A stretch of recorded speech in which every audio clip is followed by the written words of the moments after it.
Hey out there, Akronites. Welcome once again to Around Akron with Blue Green. Now I have 4 amazing stories you're going to want to stick around to see. I'm going to head down to the valley for meditation and singing bowls with Quiet Mind Design.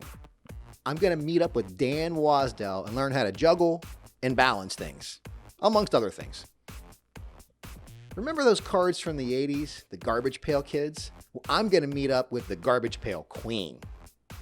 Now to kick this show off today, you guessed it, I'm up at Highland Square at Square Records. I'm going to meet up with David back there and learn all about the history of its 18 years. Let's go see what Square Records is all about.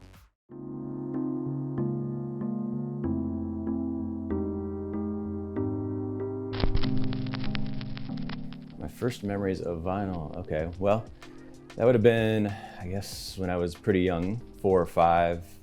We didn't grow up in like an extremely musical house, but my parents had a few records. My brother, who's 5 years older than me, had some records. Honestly, the first one I can recall at that age was probably like the Saturday Night Fever soundtrack with the Bee Gees and all that disco stuff on it. I began getting a little interested in my parents' record collection and some of the stuff they had, and then hearing things on the radio. So when we'd go to stores, back then it was just like you would find records at like a Gold Circle or Montgomery Ward's or whatever. And I think the first record I actually bought with my own money was like 8 or so, was the first Weird Al record, Weird Al Yankovic.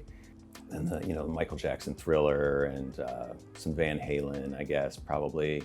I remember buying those pretty early on. Those were the first like 2 or 3 records I had when I was about 8 or 9 that I bought with my own hard-earned money at that point.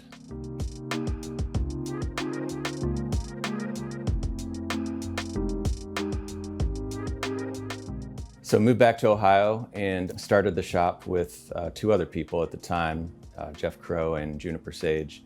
We all kind of were bonded by the idea of starting a record shop in Akron, which is where we all grew up, and wanted it to be a little different than what was already here at the time. We wanted to focus, on vinyl, but also kind of on more underrepresented music, a lot of independent record labels, just things that you weren't seeing around the city of Akron at the time, but we would see in our travels when we would go to record shops, various places we lived or traveled to over the years. So we wanted to kind of bring that sort of vibe here to Akron.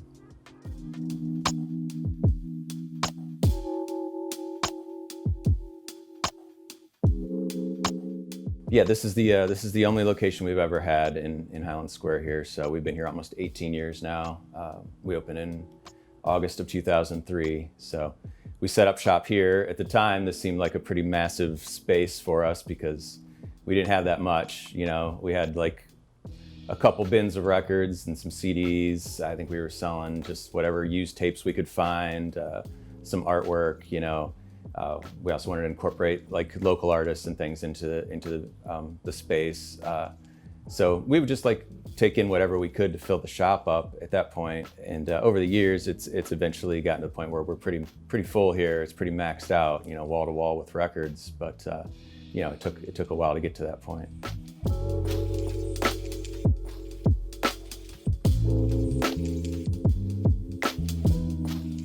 Yeah, Highland Square's changed tremendously in 18 years.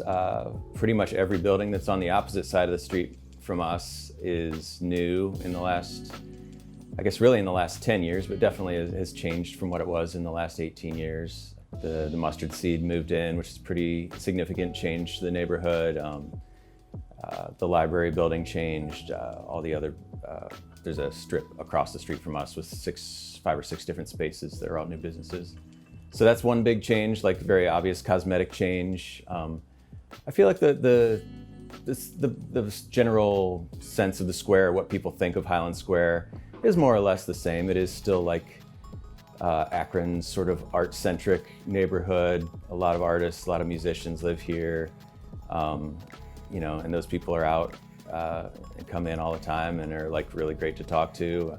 There's a ton of interesting people in the square, It's a very diverse area. I honestly can't think of anywhere else I'd want the store to be. It seems like the right area for what we do, for sure. And it's changed in little ways, you know, and it's had its ups and downs over 18 years, and it has periods where things are going really great and then periods where things get a little strange, but it's, you know, it's always the square, and I think that's a good thing.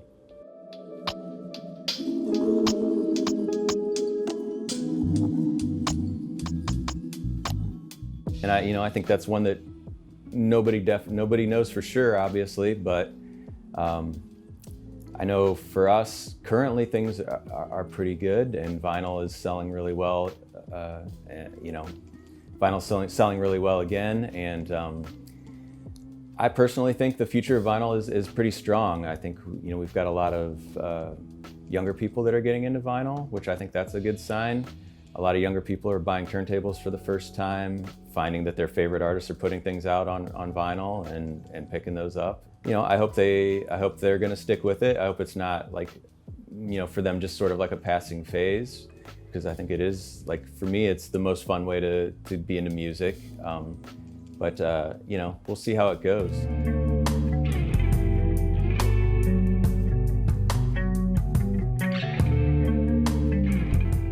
You know, even if you don't find the record you come in for, there's, you know, several thousand others here that are worthy of your attention. And for me, when I go to a record shop, I'm not always necessarily looking, I am looking sometimes for that one record I want, but I'm always going to look through everything else that's there, because you never know what's going to be in the racks. You know, it could be something you've been looking for 10 years or so, just hiding out there in the shop somewhere. So it always pays to kind of give a good look through the shop and see what's there.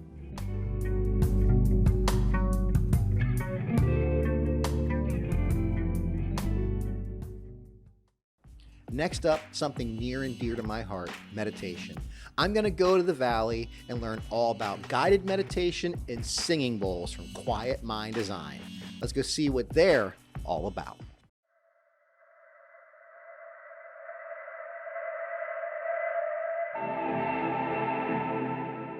I come from a small town in Bulgaria, and I lived in what was considered back then in the communist times fashionable complex of blocks. And it just so happened that complex of blocks that I lived in was right at the end of town. And literally, it was like the last block before a field started where they would usually grow like barley or wheat. And we would often just roam around there. We like to play hide and seek in the field of like young grass-looking tall wheat or barley. And I just remember this moment one time when we're playing hide and seek, and it just drop in the grass pretty much. That's your hiding spot, and somebody has to find where exactly you dropped. I just remember laying there on my back and just like looking at the blue sky and seeing the birds flying and just listening to the wind and just, listening how it rustles the grass and just noticing the grass blades just moving. And it was a very, very precious moment that has stuck with me. And I realize now I was meditating in a way. And what meditation really means is that you become fully present for what is here, what is right now, in your heart, in your mind, around you, in your surrounding. So that is really the basic of it.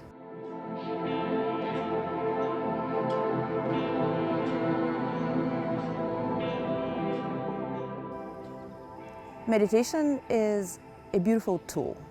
I know a lot of people may have associated with Buddhism or may think of religion or some kind of Eastern beliefs.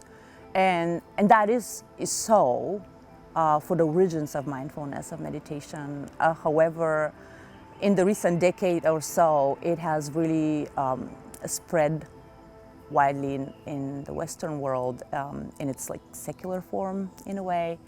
And this is what I'm currently actually taught in my 2-year mindfulness meditation teacher training. The purpose of that is to become more available to a wider group of people and to draw the focus on the fact that it is a wonderful tool to help people center themselves, help people calm themselves down, help people improve their performance and focus, whether that's at work or at school. So it serves various purposes. What the meditation comes down to, in a nutshell, is your ability to just become present.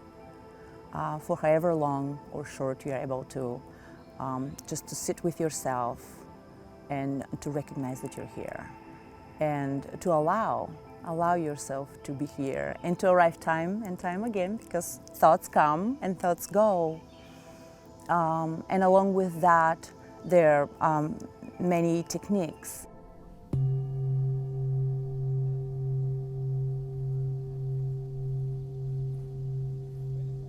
So there's various ways to really center yourself and focus yourself and just bring yourself back into here and now when you meditate. One of them is breathing. The other one is just simply scanning through your body. And another one is sound. And they're called anchors. And so different people have different preferences for different anchors. And so it just could be so that sound is your anchor. That just speaks to you. Sound is my anchor as well.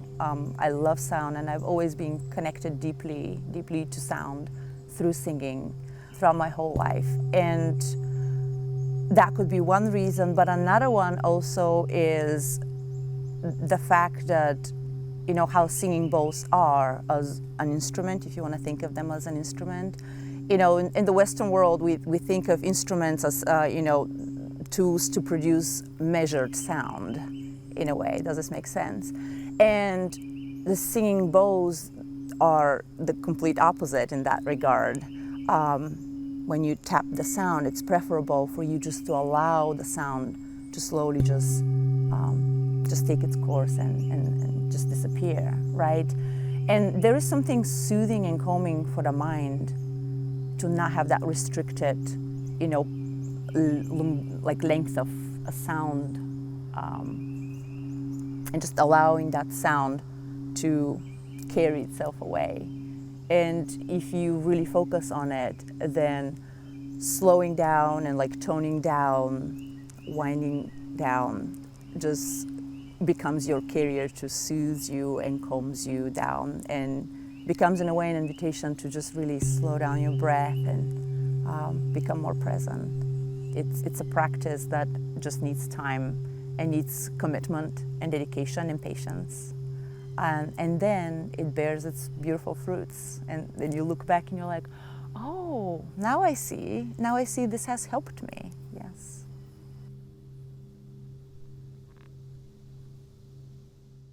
Next up, I'm going to meet up with Dan Wasdell and learn all about dancing with gravity. He's a juggler. He spins things. He balances things. He gets me to balance something. Let's go see what Dan Wasdell is all about.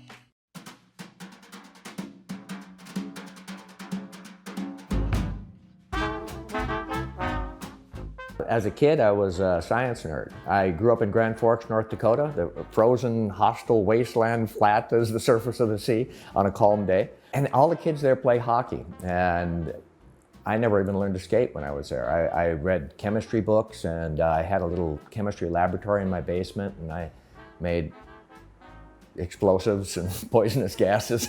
So I guess I entertained myself.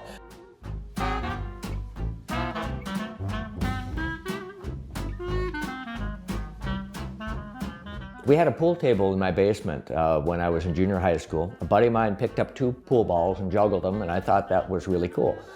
I didn't do anything about it though for about 5 years. And then when I was a senior, I took 3 oranges and went in my room and closed the door and figured out how to juggle them. It took me about an hour and a half to unpack it. A year or 2 after that, one of my high school buddies, I found out that he knew how to do it, and another of my high school buddies, we found out that he knew how to do it, so we started practicing together and throwing stuff back and forth, and eventually started to get work.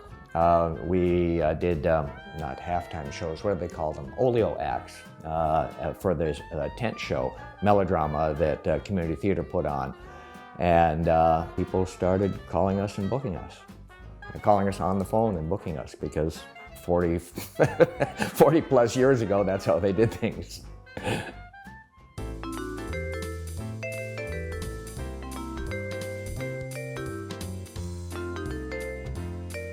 I did it until I was about a little over 30.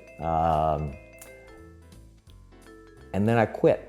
At the same time as I quit that, I picked up a new hobby of driving race cars. And so I did that for a few decades. And then about 6, 7 years ago, I picked this up again. So I practiced pretty steady when I was a kid for about 15 years. And then I've got about 7 years in my golden years now. So it's not been lifelong.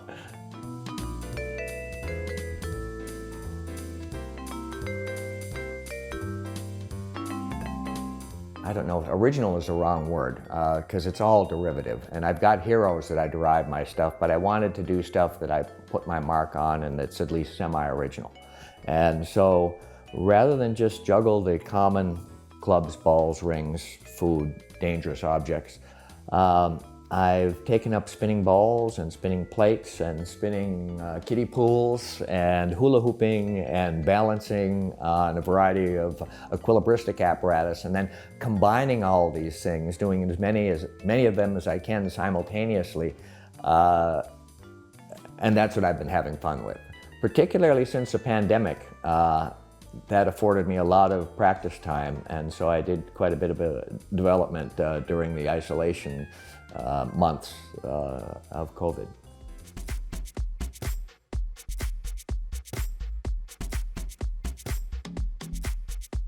I'm working on a new fire trick, and actually I'm trying to get the old fire trick solid enough for performance because I'm batting less than 500 on executing. I mean, I can execute it for a video when we can do multiple takes, but I think I was like about 30% of the time in a session we had the other weekend.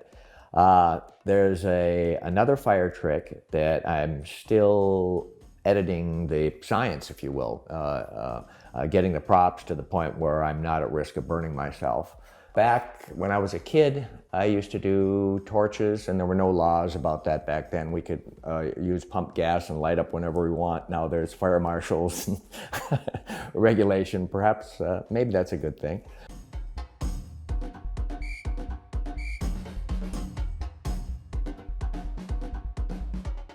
Flow state is achieved, if that's the right word, by musicians, athletes, being in the zone, in the common parlance. What's happening is your ability to process information is saturated. And so the thoughts are crowded out and you are entirely immersed in the moment.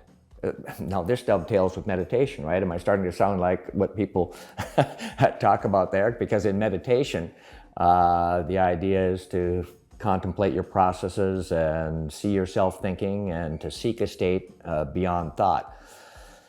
Well, I haven't got there through meditation, but when I have been performing optimally in a race car, I have been in that flow state. I haven't raced for as long as I've picked up juggling again, but I won the national championship in this amateur racing called autocross racing 6 times. And there were times when I would get out of the car and say that it felt like someone else was driving. It felt like it was totally automatic. This is getting kind of long-haired because unless you've been there, it's hard to find words to describe it. But the flow state I've achieved in juggling, I've achieved it in racing, and I don't know if I'd say it's so. See, when you say it's about manipulating time, I mean, certainly it is. Another way to think of it is dancing with gravity, though, because you wouldn't be able to juggle unless you were in this field that caused the thrown object to return back to your hands.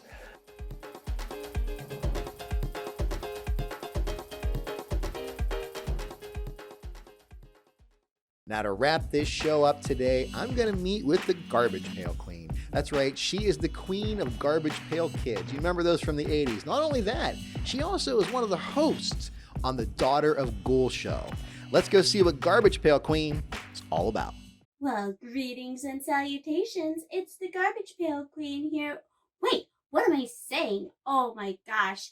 Oh. Well, it started off with Garbage Pail Kids, so I think that would be my intro to everything horror, I used to watch Elvira and The Son of Ghoul and, you know, all those old horror movies. I collect comic books. I mean, it's all just, I've always been surrounded with monsters, and I even worked at Mr. Fun's, making costumes, selling costumes, props, all that stuff. I mean, it's just, that's my life. It's all horror.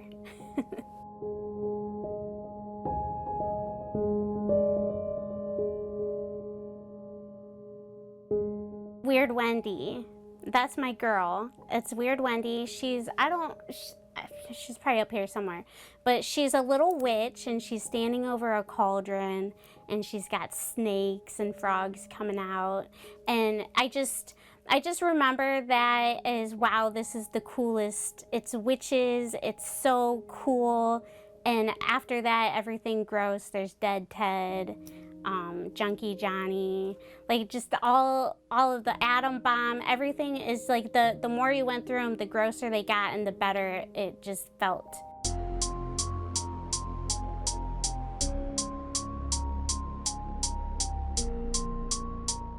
They have an animated series coming out, and I'm excited. I'm gonna do a review on that as soon as it comes out. They already have a video game. It's not that great. It's a mobile game, but I did play it and I enjoyed that. So they constantly are coming out with stuff. They have skateboard decks, which I painted my own decks with Garbage Pail Kids, and then somebody was like, oh, hey, they have Garbage Pail Kid decks, and it's crazy, the stuff that they come out with. Skateboard wheels, everything. It's nuts. I mean, they have cereal, pop, like everything.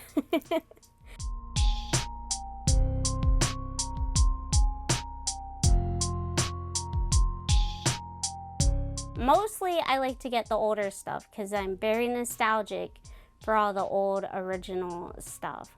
But now I have people who watch my channel, they send me stuff now, and I barely even have to like go out and buy anything anymore. But I mean, they still have card series that come out, and I order those. I've been seeing them at Walmart and Target, and at the exchange you can go there, and there's the little cars that they came out with, and there's wrestling figures, and it's ridiculous. There's Funkos now. It's ridiculous how much stuff they have. It's time for the Daughter of the Ghouls show. They found me, and they found me through Facebook and YouTube. They found me on Facebook, and there's my profile picture is Mistress of the Dorks, which I did my own renditions of Garbage Pail Kids, which I actually have a whole line of different characters that I redid. And they found me through there, and then they saw that I had a YouTube channel, and they watched that, and they said, we need her to host. And they called me up, and I was like, are you Daughter of the Ghoul? I didn't even know that they had Daughter of the Ghoul. I knew about Son of Ghoul, the Ghoul, Ghoulardi, and I was so excited, I couldn't believe it. But yeah, I've been working with them for a few months now. It's actually really new. They just rebooted the show. Hi, I'm Chucky, and I'm your friend to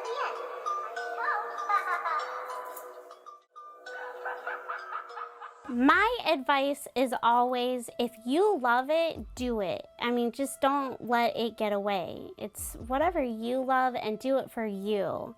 And I know a lot of people who start off doing stuff online, TikTok, YouTube, Twitch, and all that, they worry about the numbers. They worry about, you know, their audience and getting big. And I try not to worry about that kind of stuff.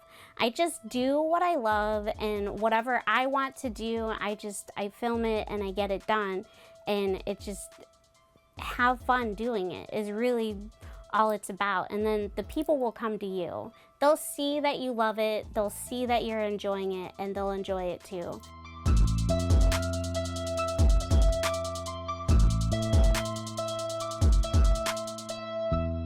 Well, I would say, so with horror and metal and all this Garbage Pail Kids stuff, I found that the people that I've met through all of it are the nicest people. And I really feel like it's because you're surrounding yourself with, it's kind of angry and violent and disgusting, but it's all kind of the feelings that you're feeling inside being expressed around you, and it gives you, I don't know, it's like a coping mechanism almost, you know? But I feel like it helps me stay positive in the real world. You know, so all my fantasies are being put out there, and you're just like, yes. And then you can just go out there and just be yourself in the real world, you know? And I don't know how to explain it, but I feel like it helps me stay positive.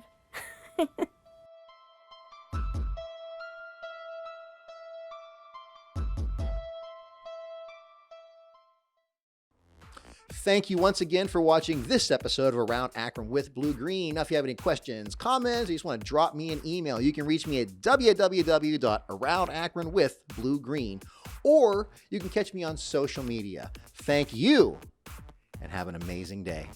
I got 4 amazing stories you're going to want to stick around to hear and see. That should be better.